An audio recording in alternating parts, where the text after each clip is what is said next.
Good morning. Just ഇപ്പോൾ എഴുന്നേറ്റതേ ഉള്ളൂ. എനിക്ക് ഇന്നലെ അരുണ് ഒരു വീഡിയോ കട്ട് ചെയ്തിട്ട് അയച്ചു തന്നു കേട്ടോ.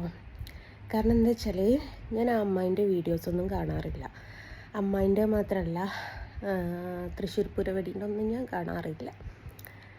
അപ്പം എന്നോട് കാണരുതെന്ന് സ്ട്രിക്റ്റായിട്ട് എനിക്ക് ഓർഡറുണ്ട് കേട്ടോ.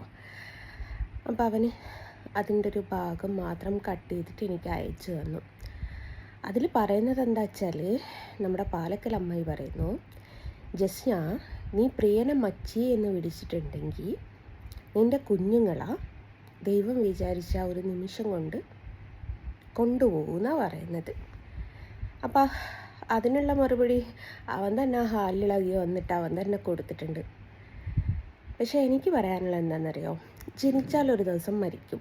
അതാരായാലും മരിക്കും. ഞാനായാലും എൻ്റെ മക്കളായാലും എൻ്റെ ഭർത്താവായാലും എൻ്റെ മാതാപിതാക്കളായാലും ഒക്കെ ജനിച്ചു കഴിഞ്ഞാൽ മരിക്കുമെന്നുള്ളത് ഉറപ്പാണ്. പിന്നെ എൻ്റെ കുഞ്ഞുങ്ങൾക്ക് എത്രയാണ് ആയുസ് എന്നുള്ളത് അത് അവരുടെ തലയിൽ എഴുതിയിട്ടുണ്ട്. ആ ഒരു ആയുസിനെ മറികടന്ന് എനിക്ക് ഇത്ര വർഷം അവരെ കിട്ടണം എന്നുള്ളത് എനിക്ക് പറയാൻ പറ്റില്ല, ഒരിക്കലും പറയാൻ പറ്റില്ല. അപ്പോൾ അവർക്ക് കുറച്ചാണ് ആയുസെങ്കിൽ അത് അവരുടെ യോഗം, നമുക്കത് ഉൾക്കൊള്ളാനുള്ള മനസ്സാണ് വേണ്ടത്. ഇപ്പം ഷഹബാസിന് അവർക്ക് 15-ാം വയസ്സിൽ നഷ്ടപ്പെട്ടു. അവർക്ക് എന്തെങ്കിലും പറയാൻ പറ്റുമോ ദൈവത്തിൻ്റെ അടുത്ത്? എനിക്ക് തിരിച്ചു താന്ന് പറയാൻ പറ്റുമോ? ഒന്നും പറയാൻ പറ്റില്ല. അപ്പം ഞാൻ ഷഹബാസിനത് ഉദാഹരണമായിട്ട് പറഞ്ഞ്, ഷഹബാസ് എന്ന് പറയുമ്പോൾ എല്ലാവരും അറിയല്ലോ എന്ന് കരുതിയിട്ട് മാത്രം കേട്ടോ. അപ്പോൾ അതേപോലെ തന്നെ അതേ ടൈമിൽ തന്നെ എനിക്ക് പറയാനുള്ളത് എന്താ വെച്ചാൽ, നിനക്കും മക്കളുണ്ട്. അപ്പം ഞാൻ പറഞ്ഞതുപോലെ നിൻ്റെ മക്കളെ ഏതെങ്കിലും വണ്ടിൻ്റെ ഉള്ളിൽ കുടുങ്ങട്ടെ എന്ന് ഞാൻ തിരിച്ച് പറയാത്തത് എന്താ വെച്ചാൽ, ആ മക്കളാണ്. ഞാൻ പണ്ട് തൊട്ട് കേട്ടിട്ടുള്ളൊരു പഴഞ്ചൊല്ലൂടി ഞാൻ നിന്നോട് പറഞ്ഞു തരാം. ഒരുപാട് വിദ്യാഭ്യാസം ഉണ്ടായിട്ടോ ഒരുപാട് രാഷ്ട്രീയം കളിച്ചിട്ടോ ഒന്നും നിനക്ക് വിവരം ഉണ്ടാവണമെന്നൊന്നുമില്ല. മാമ്പൂ കണ്ടും മക്കളെ കണ്ടും കൊതിക്കരുതെന്ന് കേട്ടിട്ടുണ്ട്. മാമ്പൂ കണ്ടും മക്കളെ കണ്ടും കൊതിക്കരുതെന്ന്. ഇത് രണ്ടും നമ്മുടെ കയ്യിലല്ല. നമ്മൾ ഒരു മാവ് പൂത്തിട്ട് നിറയെ മാങ്ങ ഉണ്ടാവും എന്ന് പറഞ്ഞാലൊന്നും കാര്യമല്ല.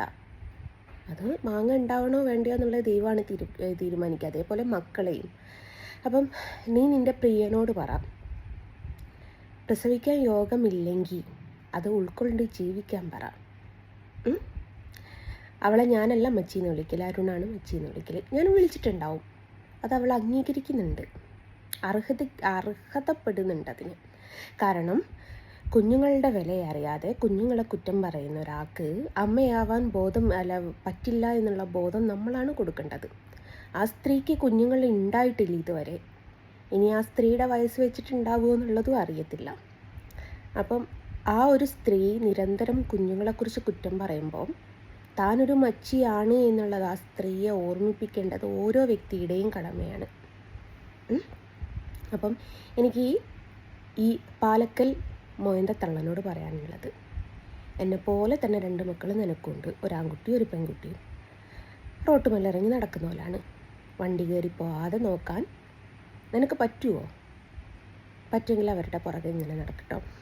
എനിക്കൊന്നുമില്ലെങ്കിലടോ എൻ്റെ മക്കൾക്ക് ഇഷ്ടപ്പെട്ട ഭക്ഷണം വെച്ച് കൊടുക്കാൻ പറ്റുന്നുണ്ട്, മക്കളെ കണ്ണിറയെ കാണാൻ പറ്റുന്നുണ്ട്, അവർക്ക് ഇഷ്ടപ്പെട്ട സാധനങ്ങൾ മേടിച്ചു കൊടുക്കാൻ പറ്റുന്നുണ്ട്, അവരെ കൊണ്ട് കറങ്ങാൻ പറ്റുന്നുണ്ട്. അത്ര പോലും നിനക്ക് പറ്റുന്നില്ലല്ലോ എന്നുള്ള സഹതാപവും എനിക്കുണ്ട്. പിന്നെ ഞാൻ നിനക്ക് മറുപടി ഒന്നും തരാത്തത് കാരണവശാൽ നീ എന്നെ ഇങ്ങനെ പ്രൊവോക്ക് ചെയ്ത് ഞാൻ എൻ്റെ പുറകെ വരുമെന്നുള്ള ചിന്താഗതിയാണെങ്കിൽ മോളെ അത് വേണ്ടടാ, അത് നടക്കൂലടാ. ഇനിയിപ്പം എൻ്റെ കുഞ്ഞുങ്ങളെ പറഞ്ഞിട്ട് ഞാൻ അതിൻ്റെ പേരിൽ എന്തെങ്കിലും ചെയ്യുമെന്ന് വിചാരിച്ചിട്ടാണ്, അതും വേണ്ടടാ. അപ്പോൾ എനിക്ക് പറയാനുള്ളത്, കൊടുത്താൽ കൊല്ലത്തും കിട്ടുമെന്നാണ്. എൻ്റെ കുഞ്ഞുങ്ങൾ മരണപ്പെടാൻ ആഗ്രഹിക്കുന്ന നിൻ്റെ കുഞ്ഞുങ്ങൾ മരണപ്പെടാതെ നോക്കാനും കൂടിയുള്ള കഴിവ് വേണം കേട്ടോ. അപ്പോൾ അരുണ് ആ ഒരു വീഡിയോ കട്ടിങ്സ് എനിക്ക് അയച്ചു തന്നതുകൊണ്ട് മാത്രമാണ് ഞാൻ ഇതിനുള്ള മറുപടി തന്നത്. പൊതുവേ ഞാൻ പറഞ്ഞല്ലോ, ഞാൻ ഈ മൊയന്തകളുടെ ഒന്നും വീഡിയോ കാണാറില്ല. എല്ലാത്തിനും ബ്ലോക്കാക്കി എനിക്ക് നാട്ടിലെത്തിയിട്ട് വേണം ഈ യൂട്യൂബിൻ്റെ അകത്ത് അവരെ ബ്ലോക്കാക്കാൻ പറ്റുമെങ്കിൽ എനിക്ക് അവരുടെ വീഡിയോ കാണാൻ താല്പര്യമില്ല. അപ്പോൾ അവർക്ക് വരുമാനമൊന്നും കിട്ടുന്നില്ലടേ. എന്നെക്കുറിച്ച് 4 വർത്തമാനം പറഞ്ഞാലാ 10 പേരെങ്കിലും റീച്ച് കാണുന്നത്. നിങ്ങൾക്കൊക്കെ എടുത്ത് നോക്കിയാൽ കാണാം. വേറെ ഏതൊരു വീഡിയോ ഏതൊരു കാര്യം സംസാരിക്കുമ്പോൾ അവർക്ക് റീച്ചില്ല. ജസ്ന സലീമിനെ സംസാരിക്കുമ്പോൾ മാത്രം റീച്ചുണ്ട്. അപ്പം മാങ്ങയുള്ള മാവിനെ കല്ലെറിയുള്ളൂ എന്ന് കേട്ടിട്ടില്ലേ? അപ്പോൾ അവരവിടെ അറിയട്ടെ. എറിഞ്ഞെറിഞ്ഞെറിഞ്ഞ് കൈ കൊയ്യുന്ന സമയത്ത് മാങ്ങ കിട്ടൂലെന്ന് തോന്നുമ്പോൾ പിൻവലിഞ്ഞ് പോകുന്നൊരു കാലഘട്ടം വരും. അപ്പോൾ അങ്ങനെയാണ്. അപ്പോൾ ശ്രദ്ധിച്ചോ, എന്നെപ്പോലെ തന്നെ 2 മക്കൾ നിനക്കുണ്ട്. മുമ്പ് എനിക്ക് പറഞ്ഞിട്ടുണ്ടായിരുന്നു ആ സ്ത്രീയുടെ അമ്മേനെ ഞാൻ പറഞ്ഞിട്ടുണ്ട്. അല്ല, ആ സ്ത്രീയുടെ അമ്മേനല്ല, ആ സ്ത്രീയുടെ മൊട്ടയായ ഭർത്താവിനെ ഞാൻ പറഞ്ഞിട്ടുണ്ട്. എൻ്റെ മുടി മൊട്ടയാവാൻ വേണ്ടിയിട്ട് ഏതോ ഒരു അമ്പലത്തിലേക്ക് വലിയൊരു നേർച്ച നേർന്നിട്ടുണ്ടോ അല്ലേ? എന്നാത്തിനെന്നറിയാവോ? എനിക്ക് ക്യാൻസർ വരാൻ. അന്ന് അതിനുള്ള മറുപടി ഞാൻ കൊടുത്തതാ. ക്യാൻസർ എന്ന് പറയുന്നത് നമുക്ക് കോമണായിട്ട് വരുന്നൊരു അസുഖമാണ്, ആർക്കും വരും. അതും അവൾ ശ്രദ്ധിക്കുക, അവളുടെ അമ്മയ്ക്ക് വരാതെ, അവളുടെ ഭർത്താവിന് വരാതെ. എനിക്കിത്രേ പറയാനുള്ളൂ. കൊടുത്താൽ കൊല്ലത്തും കിട്ടും. ഓക്കെ, ലോഡ്ജിൽ നിന്ന് പൊക്കിയ പാലക്കൽ അമ്മായി.